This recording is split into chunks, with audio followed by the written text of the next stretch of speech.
Study class में आप लोग का स्वागत है। आज हम लोग करेंगे linear equation two variable class 10th introduction class है बच्चों। तो आप लोग को आज बेसिक चीज़ें बताऊंगा लीनियर इक्वेशन में कि कैसे हम सॉल्व करते हैं और लीनियर इक्वेशन होता है क्या है। ओके, स्टार्ट करते हैं बच्चों। देखो, कोई भी इक्वेशन अगर स्ट्रेट लाइन को फॉलो करता है तो हम उसे लीनियर इक्वेशन कहते हैं। ओके, स्ट्रेट लाइन हमेशा स्ट्रेट लाइन बनना चाहिए, तो इसको हम लीनियर इक्वेशन कहते हैं। और स्टैंडर्ड फॉर्मेट जो होता है linear equation in two variable का, standard format of linear equation in two variables. देखो बच्चों, ये होता है स्टैंडर्ड फॉर्मेट इसका, a x plus b y plus c equal to 0। Okay, ये स्टैंडर्ड फॉर्मेट होता है लीनियर इक्वेशन टू वेरिएबल का। ए बी एंड सी जो होता है वो रियल नंबर होता है, real number. Okay, and x और वाई जो होता है वो हमारा होता है वेरिएबल। वेरिएबल का मतलब है कि according to question and situation ये बदलता रहता है, इसी को हम कहते हैं वेरिएबल। तो हमारा जो इक्वेशन होगा वो हमेशा स्ट्रेट लाइन को फॉलो करेगा, मतलब कि एक स्ट्रेट लाइन। कभी भी इक्वेशन बनाओगे, ड्रॉ करोगे ग्राफ को, तो स्ट्रेट लाइन बनेगा, हमेशा स्ट्रेट लाइन बनेगा। ओके, तो हम इसमें बात करेंगे कि लीनियर इक्वेशन के जो लाइन है उसको 3 पार्ट में डिवाइड किया गया। ओके, पहले मैं बताता हूँ बेसिक कॉन्सेप्ट। मान लो कि आपके पास 2 इक्वेशन है, a1 x b1 y plus c1 equal to 0, and दूसरा है आपके पास a2 x plus b2 y and c2 equal to 0। अगर आपका इक्वेशन इस फॉर्म में आ जाएगी, अगर रेशियो कंपेयर कर दें हम, ये कॉफिशिएंट होता है। ओके, वेरिएबल के साथ जो नंबर होता है उसे हम कॉफिशिएंट कहते हैं, a1 by a2 and b1 by b2 and c1 by c2। ये सारे आपस में इक्वल हो जाए तो इसे हम कहते हैं infinite many solution. Okay, infinite many solution, इसको हम कहते हैं इनफाइनाइट मैनी सॉल्यूशन। और ये जो अगर मैं ग्राफिकली आपको बताऊं तो ये आप जानते हो कार्टेशियन प्लेन, ये हमारा एक्स वाई एक्सिस होता है एंड ये हमारा एक्स एक्सिस होता है। तो मान लो कि हमारे पास 2 इक्वेशन है, फर्स्ट इक्वेशन सेटिस्फाई कर रहा है, ये है हमारा, इसको हम कहते हैं a1x b1y एंड c1। तो दूसरा जो इक्वेशन होगा वो भी एग्जैक्टली इसी पे लाई करेगा, इसी के ऊपर ही लाई करेगा। ओके, दूसरा जो इक्वेशन होगा, नेक्स्ट को हम मान लेते हैं a2x b2y एंड c2, ये भी एग्जैक्टली इसी पे लाई करेगा। तो इनफाइनाइट मैनी सॉल्यूशन को हम एक और नाम देते हैं, कोइंसिडेंट लाइंस भी कहा जाता है इसको, कोइंसिडेंट लाइंस, क्योंकि एक लाइन दूसरे लाइन के ऊपर लाई करता है। ओके, तो इसे हम कहते हैं कोइंसिडेंट लाइंस भी बोलते हैं। और इसके अंदर जो हमारा सॉल्यूशन जो होता है बच्चों, इनफाइनाइट होता है। ओके, इनफाइनाइट मतलब कि जितना जो वैल्यू पुट करोगे वो सेटिस्फाई कर रहा है तो उसका सॉल्यूशन है वो। नेक्स्ट आपको बताता हूँ,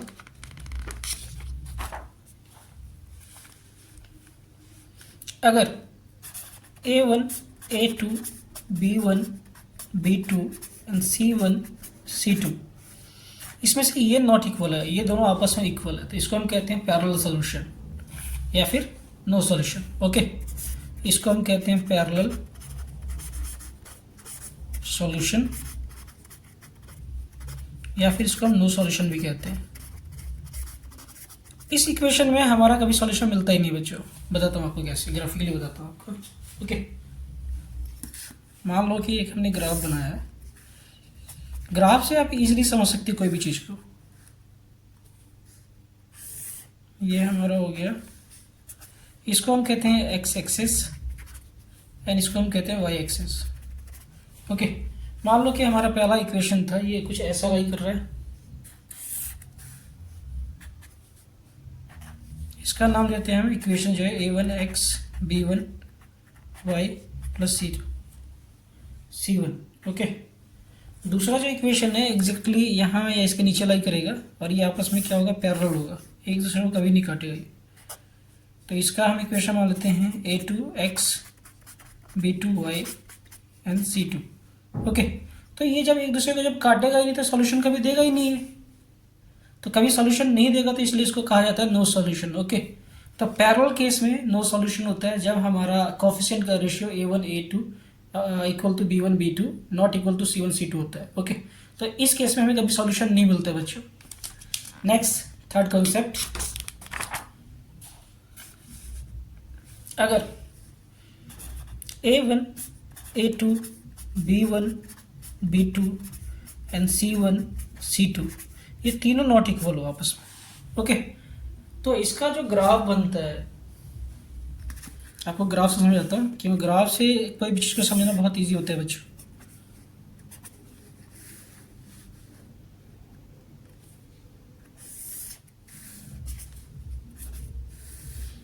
मान लो कि एक सॉल्यूशन हमने बनाया है, ये हमारा हो गया A1x B1y प्लस C1, दूसरा जो पास कर रहा है यहाँ से पास कर रहा है, मान लो इसको हम मान लेते हैं A2x B2y एंड C2। आप देख सकते हो ये एग्जैक्टली कहाँ पे कट रहा है, एक पॉइंट पे कट रहा है, यहाँ भी, इसको नाम देते हैं A। तो अगर कभी भी दो लाइंस एग्जैक्ट एक पॉइंट पे कटेगा तो उसे हम कहते हैं यूनिक सॉल्यूशन।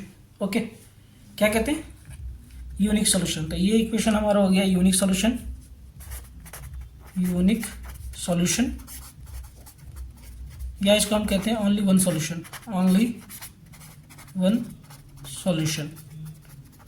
एक और चीज़ बताता हूँ आपको, क्योंकि मैंने आपको बताया कि पैरेलल सॉल्यूशन में कभी हमें आंसर मिलता नहीं है, तो कभी कभार इसमें ये भी पूछ लेता है कि कौन सा इक्वेशन कंसिस्टेंट है। ओके, तो कंसिस्टेंट और इनकंसिस्टेंट क्या होता है आपको समझाता हूँ मैं। कंसिस्टेंट और इनकंसिस्टेंट। अगर मैं बताता हूँ कंसिस्टेंट क्या होता है, जब कोई भी इक्वेशन आपको सॉल्यूशन दे रहा है तो उसे हम कंसिस्टेंट कहते हैं। तो हमें A1 A2 B1 B2 and C1 C2 and A1 A2 B1 B2 and C1 C2, इन दो केसेस में हमें क्या मिलता था, सॉल्यूशन मिल जाता था। मगर ये एक और बताता हूँ आपको, इस केस में A1 A2 B1 B2 and C1 C2 not equal, मतलब कि नो सॉल्यूशन में हमें कभी भी सॉल्यूशन मिलता ही नहीं था। इसी को हम कहते हैं पैरेलल सॉल्यूशन, पैरेलल सॉल्यूशन। ठीक है, तो पैरेलल सॉल्यूशन को हम कहते हैं इनकंसिस्टेंट सॉल्यूशन, क्योंकि इसमें हमें सॉल्यूशन मिलता ही नहीं कभी भी। अब कंसिस्टेंट का मतलब जिसमें सॉल्यूशन हमें मिल जाए, कंसिस्टेंसी बना रहता है इसके अंदर। ओके, तो इनफिनाइट मैनी सॉल्यूशन के केस में infinite many solution and unique solution,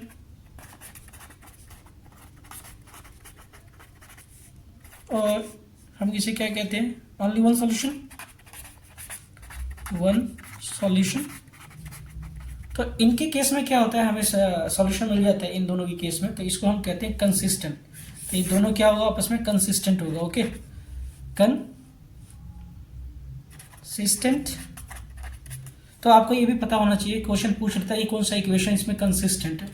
अब आपको मैं कुछ एग्जाम्पल से ग्राफ ड्रॉ कर दिखाता हूँ कि कैसे करोगे। ठीक है, फर्स्ट हम एग्जाम्पल ही बताते हैं बच्चों, क्योंकि एग्जाम्पल बहुत ज़्यादा इंपॉर्टेंट होता है हमेशा। जो एक्सरसाइज होता है उससे ज़्यादा इंपॉर्टेंट एग्जाम्पल होता है। तो आपको एग्जाम्पल सेकेंड बताता हूँ NCERT का। ओके, एंड देन थर्ड भी समझाता हूँ आपको, क्योंकि ग्राफिकली बहुत सारे बच्चों को ग्राफ बनाना भी नहीं आता है। आप क्वेश्चन देख लो, NCERT example number 2। Romila went to a stationery shop and purchased 2 pencils and 3 erasers for 9 rupees. Her friend Sonali saw a new variety of pencils and erasers with the Romali, and she also bought 4 pencils and 6 erasers of the same kind for 18 rupees. Represent this situation algebraically and graphically. Okay, दो तरीके से इसको solve करना है हमें, तो आपको बताता हूँ। ओके, क्वेश्चन आप लोगों ने देख लिया। अब मैं आपको स्टेप्स बताता हूँ, क्योंकि हम जानते हैं कि बोर्ड्स में क्या होता है, स्टेप मार्किंग होता है। तो आपको ये स्टेप मार्किंग फॉलो करना पड़ेगा, तभी आपको नंबर मिलेगा एग्जैक्ट। अगर 3 नंबर का था तो पूरा 3 नंबर आपको मिलेगा। देखो बच्चों, फर्स्ट बताता हूँ। रोमिला कहाँ गई? एक दुकान में गई, स्टेशनरी शॉप में, और पेंसिल एंड इरेजर खरीदी। तो यहाँ पे हम मान लेते हैं let cost of pencil X rupees. Okay, let cost of eraser Y rupees. अब रोमिला ने कितनी पेंसिल खरीदी? तो 2 पेंसिल खरीदी। तो टोटल पेंसिल कितना हो जाएगा रोमिला के बाहर? टोटल पेंसिल्स हो जाएगा 2x। एंड इरेजर कितना हो जाएगा? आपको एक ही क्वेश्चन में मैं लेंदी बताऊंगा, बाकी तो जल्दी बता दूंगा आपको। इरेजर 3 खरीदे, 3y हो जाएगा। एंड टोटल कितने खरीदे? 9 रुपये का। तो इक्वेशन क्या बन जाएगा इसका? 2x + 3y = 9। ये हमारा आ गया first equation. Okay, next case में जो इसकी सहेली थी सोनाली, उसने भी नए वैरायटी ऑफ न्यू पेंसिल लिया, इरेजर लिया सेम काइंड। तो सोनाली ने जो खरीदा, सोनाली, ओके, टोटल पेंसिल उसने खरीदी। सोनाली ने टोटल 4 पेंसिल खरीदी। 4x हो जाएगा ये। एंड टोटल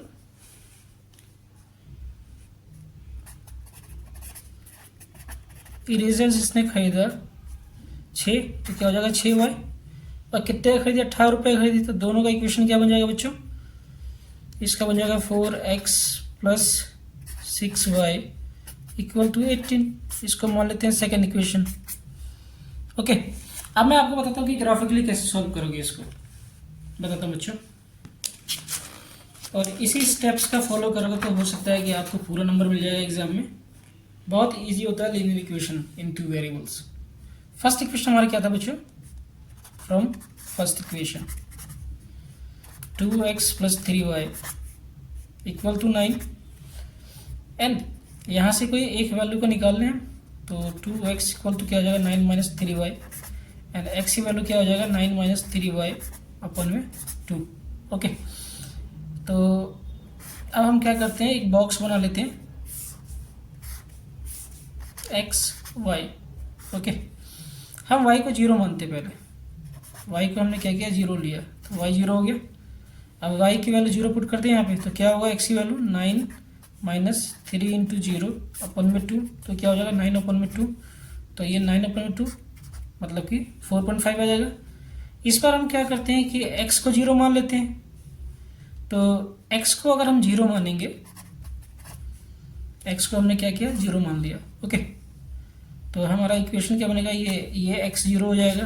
तो ये हो जाएगा 9 - 3y / 2। 2 को इधर ले जाए तो क्या आ जाएगा, ये 0 एंड 9 - 3y इम्प्लाइज डेट 9 को इधर ले जाते तो -9 3y। ये माइनस से माइनस कर जाएगा बच्चों। तो y की वैल्यू क्या आ जाएगा फाइनली, एंड 9/3। और ये रिड्यूस कर दें तो क्या आ जाएगा 3। तो y की वैल्यू क्या आ गया 3। ओके, नेक्स्ट इक्वेशन लेते हैं। नेक्स्ट इक्वेशन क्या था, फॉर्म सेकेंड इक्वेशन। तो 4x + 6y = 18। इसमें से 2 कॉमन ले सकते हैं बच्चों, तो हम 2 कॉमन ले लेते हैं। ओके, तो ये क्या हो जाएगा 2x + 3y = 18। एंड इसको रिड्यूस करके इसको डिवाइड कर दें तो 2x + 3y = 18/2। तो ये क्या हो जाएगा 2x + 3y = 9। अब ध्यान से देखोगे तो हमारा सेकेंड इक्वेशन भी पहला इक्वेशन है। अगर रेशियो कंपेयर करें दोनों केस में, तो a1 की वैल्यू क्या है हमारा 2, b1 की वैल्यू क्या है 3, एंड c1 की वैल्यू इधर ले जाएंगे, मतलब कि स्टैंडर्ड फॉर्मेट में कन्वर्ट करें तो -9 हो जाएगा। ओके, एंड a2 की वैल्यू भी 2 है हमारा, b2 की वैल्यू भी क्या है 3, एंड c2 की वैल्यू क्या है -9। अब कंपेयर कर दें, जो आपको स्टैंडर्ड इक्वेशन बताया था कंपेयर करने के लिए, तो a1/a2, b1/b2 एंड c1/c2। तो a1 क्या है 2/2, 3/3 एंड -9/9 माइनस से माइनस कर जाएगा। इसको रिड्यूस करें तो क्या आ जाएगा बच्चों, ये 1/1 के फॉर्म में आ जाएगा। तो सभी का रेशियो इक्वल है, तो ये कौन सा सिचुएशन हो गया जब इक्वल हो जाता है। तो तो ये इनफाइनाइट मैनी सोल्यूशन का केस हो जाता है, इनफाइनाइट मैनी सोल्यूशन। तो इसका ग्राफ कैसे बनेगा आपको बताता हूँ। देखो बच्चों ग्राफ कैसे बनेगा, हमने पॉइंट तो निकाल लिया था, उसी को यूज करते हैं ग्राफ बनाने के लिए।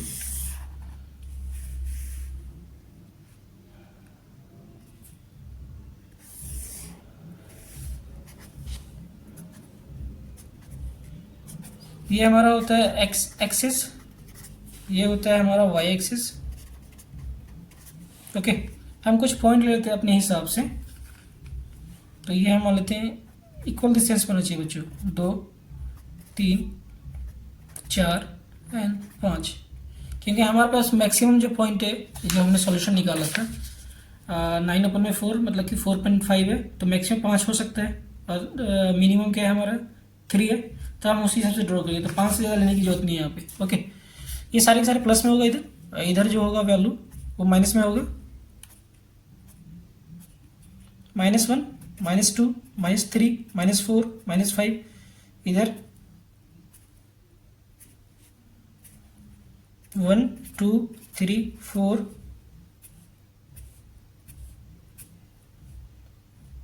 -1 -2 -3 -4 एंड -5। ओके बच्चों, अब जो हमने पॉइंट निकाला था एक्स की वैल्यू क्या निकाला था 9.2, तो यहाँ पर लाई करेगा, ये आ गया हमारा 9/2 एंड 0, एंड वाई की वैल्यू क्या है था 3, तो यहाँ लाई करेगा, तो ये हो गया 0 एंड 3। अभी जो पॉइंट हमें मिला इसको ज्वाइन कर देते हैं।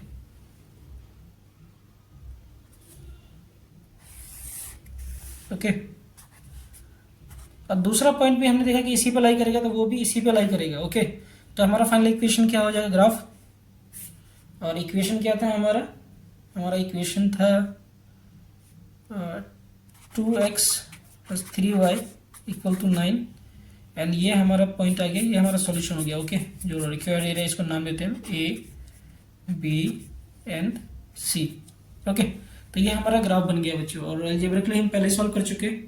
तो इस तरीके से इक्वेशन को सॉल्व करोगे तो आपको 3 या 5 नंबर जाएगा, तो आपको पूरा नंबर मिल जाएगा। ओके, नेक्स्ट एक और बताता हूँ एग्जाम्पल, ये एग्जाम्पल नंबर 2 था। Okay, example number 2। अब आपको बताता हूँ एग्जाम्पल नंबर 3 कैसे करोगे, क्योंकि ये भी हमें ग्राफिकली बता रहा है।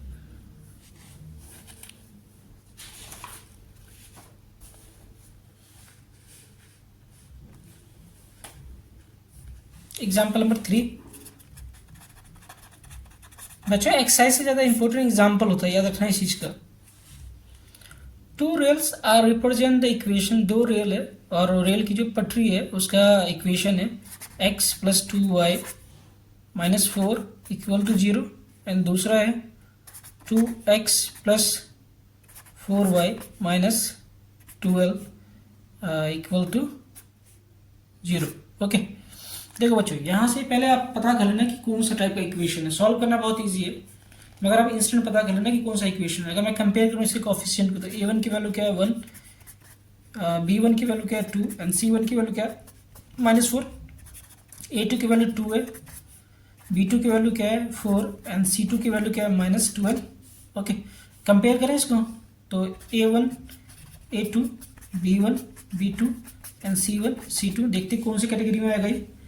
तो 1/2 2/4 एंड -4/12, रिड्यूस कर दें इसको, तो 1 2 एंड ये माइनस माइनस कट जाएगा, तो ये 3 1/3। तो फाइनली आंसर क्या आ गया हमारे पास 1/2 एंड 1/2 एंड 1/3। तो ये आपस में इक्वल नहीं, और ये इक्वल है, तो कौन सा केस होता था, पैरेलल सॉल्यूशन होता था, पैरेलल सॉल्यूशन या फिर नो सॉल्यूशन। तो इस केस में कभी सॉल्यूशन नहीं मिलेगा बच्चों, और इसका जो ग्राफ होगा आपको बना के दिखाया था मैं, ग्राफ क्या बनेगा। पहले मैं पॉइंट निकाल लूँ, तो हमारा इक्वेशन क्या है, फर्स्ट इक्वेशन मैं आपको दिखाता हूँ, from first equation x + 2y - 4 = 0। Okay, हम ये बना लेते हैं।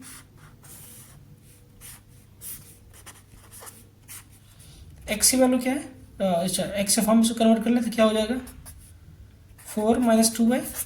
अब यहाँ पे हम क्या करते हैं, पहले y की वैल्यू 0 पुट करते हैं, तो x की वैल्यू क्या आएगा 4, एंड देन इस पर हम क्या करते हैं, इस बार हम x को 0 पुट करते हैं, तो ये 0 हो जाएगा 4 माइनस 2y, एंड इधर ले जाऊँगा तो क्या होगा -4 माइनस 2y, एंड इसको डिवाइड कर दूंगा, पहले माइनस माइनस कट कर दूंगा, तो y की वैल्यू क्या आ जाएगा 4 अपन में 2, तो ये आ जाएगा 2।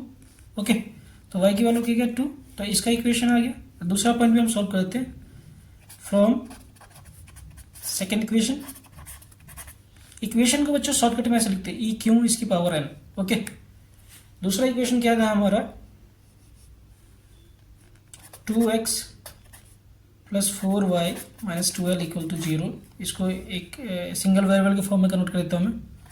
2x इक्वल टू क्या आ जाएगा 12 माइनस 4y, एंड x की वैल्यू क्या आ जाएगा 12 माइनस 4y अपॉन में 2। ओके, अब इसके लिए भी मैं बॉक्स बना लेता हूँ। पहले मैं y की वैल्यू 0 पुट करता हूँ, तो क्या हो जाएगा 12 माइनस 0 अपन में 2, तो इसकी वैल्यू क्या आ जाएगा 6। अब इस बार मैं क्या करता हूँ, x को 0 पुट करता हूँ, तो x की वैल्यू 0 ले लूँ यहाँ पे, तो ये 0 हो जाएगा, और 0 को 0 से गुना करता हूँ 0 ही आएगा, तो ये हो जाएगा हमारा 12 माइनस 4y, एंड इसको यहाँ लिया माइनस क्या हो जाएगा -12 equal to minus 4y, minus से माइनस कट जाएगा एंड ये कट जाएगा, तो y की वैल्यू क्या आ जाएगा 3। ये वैल्यू पुट कर दी यहाँ पे, तो हमारे पास पॉइंट आ गया। अब इसका ग्राफ बनाते हैं। ओके,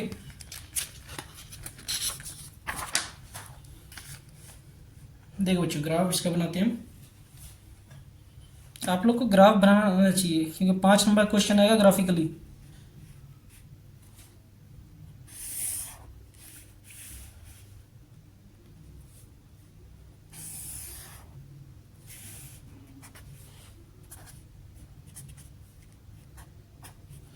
ये हमारा क्या होता है एक्स एक्सिस, ये होता है हमारा वाई एक्सिस।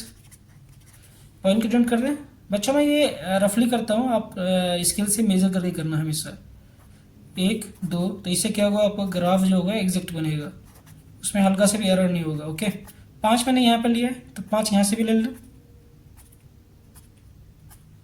-1 -2 -3 -4 -5 -1 -2 -3 -4 -5, ऊपर भी ले लो 1 2 3 4 5। ओके, देखो हमने पहला पॉइंट क्या निकाला था, x की वैल्यू 4 निकाला था, तो 4 यहाँ लाई करेगा, तो ये क्या हो जाएगा 4 एंड 0।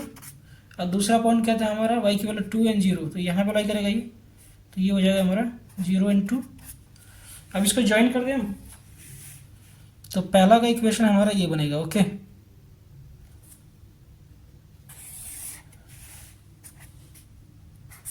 नेक्स्ट हमारा पॉइंट क्या था, y की वैल्यू 6। ओके, x की वैल्यू 6 है, तो एक एक्सटेंड करना पड़ेगा मुझे, मैं यहाँ पे ले लेता हूँ वैल्यू 6, तो 6 वैल्यू यहाँ लाई करेगा। ओके, तो पॉइंट हो गया हमारा 6 एंड 0, एंड y की वैल्यू 3, तो यहाँ लाई करेगा ये, तो ये इसको हम लिख देते हैं इसको हम लिख देते हैं 0 एंड 3। ओके, अब इसको ज्वाइन कर दें।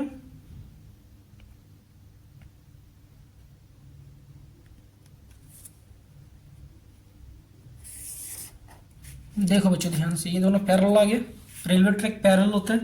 ओके, तो हमारा ये इक्वेशन क्या था, ये हमारा इक्वेशन था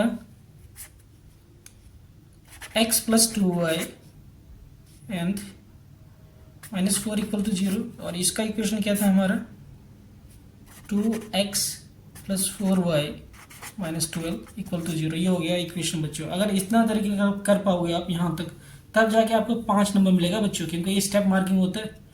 ओके बच्चों, अगर आप लोग को अच्छा लगा होगा तो हमारे चैनल को सब्सक्राइब, लाइक, कमेंट एंड कोई सजेशन देना होगा तो कमेंट करके जरूर दीजिएगा। धन्यवाद बच्चों।